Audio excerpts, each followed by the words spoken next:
Dr. Rachael Chen had spent years developing a time travel machine driven by her passion to alter the course of history. She had always been fascinated by the French Revolution and the devastating impact it had on the world. Rachael believed that if she could go back in time and prevent the revolution from happening, she could save countless lives and change the trajectory of human history.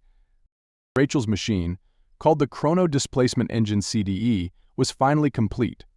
She had tested it numerous times, but it was still a delicate and temperamental device. Rachael knew that the slightest miscalculation could have catastrophic consequences. Despite these risks, she was determined to make the journey. Rachael set the CDE for the year 1789, the year the French Revolution began. She climbed inside the machine, took a deep breath, and activated it. The machine whirred to life, and Rachael felt herself being pulled through time and space. When she opened her eyes, she found herself standing in the midst of a bustling Parisian street. Rachael quickly realized that something was amiss. The city was not as she had expected. The buildings were different, the people were dressed in unfamiliar clothing, and the air was thick with the smell of smoke and chaos. Rachael's heart sank as she realized that her attempt to prevent the revolution had failed. The revolution was already underway, and she had inadvertently caused it. Rachael knew she had to act fast.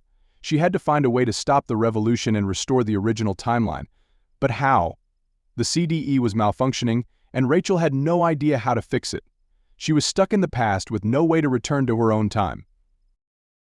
Rachael spent the next few days trying to find a solution. She scoured the city searching for any clues that might help her.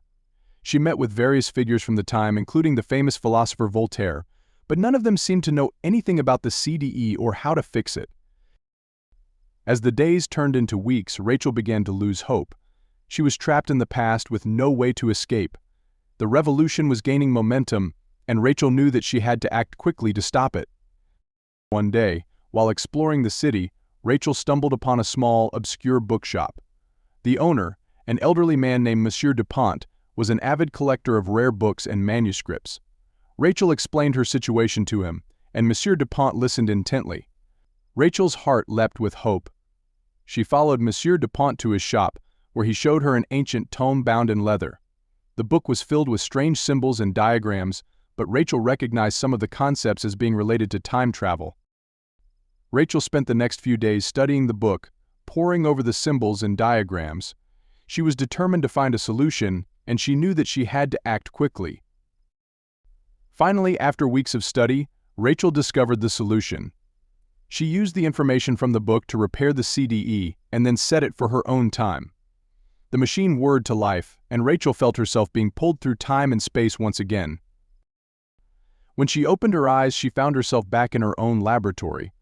The CDE was functioning normally, and Rachael knew that she had succeeded in stopping the revolution.